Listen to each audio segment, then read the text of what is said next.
3월 모의고사 성적 망하신 분들은 이 영상을 꼭 보셔야 됩니다. 제가 3월 모의고사 성적 망하신 분들이 어떻게 입시를 준비해야 올해 원하는 학교를 합격할 수 있는지 제가 그 노하우를 전부 공개해 드리겠습니다. 영상 보시기 전에 구독 한번 하고 가시면은 제가 매주 입시 관련 새로운 정보들을 아낌없이 드릴 테니까 꼭 한번 구독해 주시면 감사하겠습니다.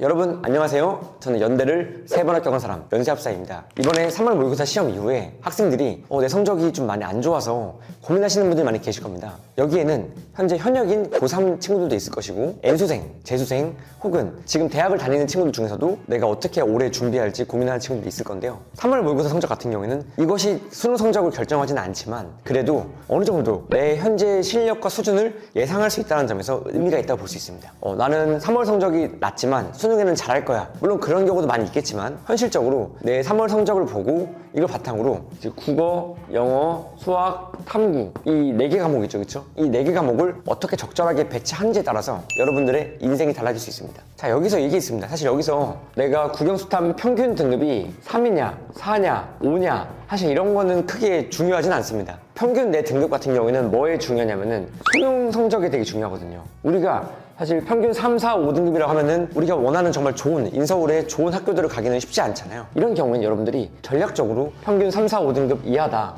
하는 경우에는 이 3월 모의고사 성적을 바탕으로 어떻게 준비하는지에 따라서 여러분들의 인생이 달라질 거예요. 왜 그러냐면요. 이 성적으로는 원하는 이제 정말 좋은 학교들 서영고, 서성한, 중경외시, 동고농 얘기하죠, 그렇죠? 이런 학교들을 가기는 쉽지 않기 때문에 내가 만약에 이 등급 받았을 때 국어 2등급인데 영어 6등급, 수학 3등급, 탐구 5등급 이런 식으로 성적의 분포가 굉장히 들쭉날쭉한 거죠, 그렇죠? 이런 친구들한테 어떤 혜택이 있냐면은 만약에 논술을 준비하게 되면은 전체 4개 영역 중에서 2개 영역에서 평균 이제 3등급 이내다. 4개 영역 중에 2개를 보는 학교에서는 이 학생이 강점 보일 수가 있고요. 근데 어떤 학생 같은 경우에는 2, 4, 1, 3 뭐 이런 친구들이 있다고 하면은 이럴 때는 이제 요 3개 과목을 잡아가지고 3개와 평균 이제 6등급 이제 이런 학교들이 있습니다. 하나 더 내려가서 이게 3등급이 더 괜찮습니다. 어떤 학생 같은 경우에는 수학을 되게 잘하는데 나머지 국영탐을 못한다. 이런 친구 같은 경우도 이제 뭐 3합 7인 학교들을 준비할 수 있거든요. 여러분들이 이 3합 7이면 심지어 서강대학교도 합격할 수가 있어요. 그러니까 무슨 말이냐면은 만약에 내 성적 국영수탐 성적을 보고 내가 특정 과목들이 좀 나가는 경우 있잖아요. 예를 들면 이렇게 수학은 예를 들면 6등급이야. 나머지 등급이 뭐 2, 3, 6, 4. 사실 이런 학생 같은 경우에도 어떻게 보면은 인서울이 힘들 수 있잖아요. 그렇죠? 근데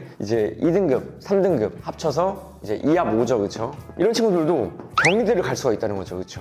우리 경희대 같은 경우에도 논술을 굉장히 중시하기 때문에 이런 친구들도 충분히 논술의 강점 볼 수 있습니다. 수학 탐구 같은 경우는 내가 만약에 잘 힘들다 그러면 수탐은 버려버리고 국어, 영어에 집중하는 거죠. 근데 보통은 3합 X라는 경우가 되게 많습니다. 그러니까 국영수탐 4개 중에서 내가 한 과목은 버려도 괜찮다는 거예요. 국어 너무 힘들다. 국어는 항상 비문학이든 문학이든 뭐도 정신없다. 대신에 영수탐을 잘한다. 이런 친구들은 국어를 버리고 영수탐 하셔도 되고 집중하셔도 되고 어떤 사람은 나는 수포자다. 그냥 수학은 아예 그냥 포기하겠다. 이런 친구들 같은 경우에는 그냥 수학을 과감히 없애버리고 국어, 영어, 탐구 하시면 됩니다. 대신 탐구는 머리 쳤으면 좋겠습니다. 탐구는 얘는 암기 과목이 가깝기 때문에 잘 외우면 되잖아요. 그렇죠? 탐구는 기본적으로 등급을 만드는 최대한 높이는 역할로 쓰는 게 좋고요. 결국 국영수 중에서 하나를 좀 내가 선택적으로 버려가지고 대신 버리고 다른 과목에 더 집중해야겠죠, 그렇죠? 그러면은 등급을 높일 수가 있고 그렇게 했을 때 이 3합 X 논술 같은 경우에는 올해도 1.2만 명 이상을 이제 선발합니다. 12,000명 이상을 논술을 뽑기 때문에 국영수 이 3과목 중에 어느 한 과목을 내가 정말 힘들다. 올해 앞으로 남은 7개월 동안 공부를 해도 국영수 중에서 어느 한 과목은 가망이 없겠다. 이런 친구들 같은 경우에는 다른 나머지 2개 과목에 더 집중을 해서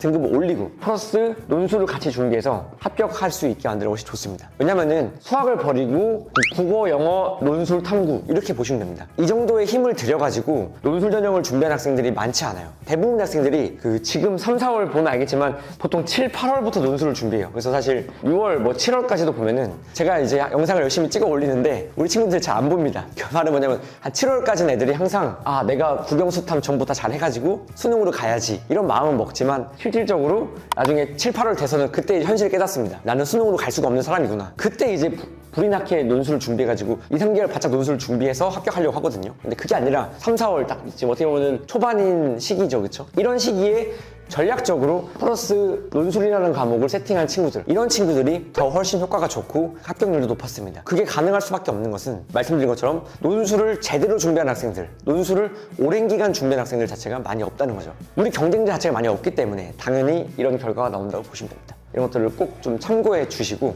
이번 3월 모의고 성적 나오지 않았다고 해서 좌절하지 마시고요. 대신에 만약에 내가 영어랑 수학 둘 다 이제 망했다, 이런 친구 같은 경우에는 2합 5 뭐 이런 전형도 있습니다. 그러니까 아예 두 개를 버리고 할 수 있는데 지금 3, 4월 시기에 벌써 4개 중에 2개를 버리는 것은 너무 큰 모험이고요. 가능하면 하나만 버리고 가시고요. 대신 내가 한번 해봤을 때 6월까지 보신 다음에 내가 6월까지 열심히 포기하지 않고 다 공부했는데 안 된다, 그럼 그럴 때는 과감히 이제 좀 포기를 하나 하시고 논술에 집중하시면 좋습니다. 8, 9월부터는 대부분 학생들이 다 논술을 공부를 열심히 해요. 적어도 여러분들이 이런 약간 용기 있는 결단을 내리실 때는 못해도 6월, 7월쯤에는 좀 결정을 내려주셔야지 됩니다. 그리고 이제 본인 스스로는 내가 부정하고 싶어서 느끼고 있을 거예요. 아, 나는 수학이 안 되는 친구구나. 아, 난 영어가 안 되는구나. 그걸 본인이 느낄 수 있을 텐데 본인의 실력은 자기 자신이 더 가장 잘하기 때문에 그렇습니다. 그래서 깔끔하게 그냥 지금 하나 좀 포기하시고 거기 논술로 갈아타시면 훨씬 더 좋은 성적이 있을 수 있습니다. 일주일에 제가 영상을 거의 4개씩 올리거든요. 그러니까 여러분들이 저 구독해 주시면요, 매주 제가 정보를 계속 제가 뿌려드릴 테니까요, 저 꼭 구독하시고요. 적어도 이 논술이라는 과목 굉장히 중요한 과목이거든요. 여러분들이 이 논술로 인생을 역전할 수 있게 되기를 진심으로 바랍니다. 올해 같이 모두 논술 준비 잘해봅시다. 화이팅입니다.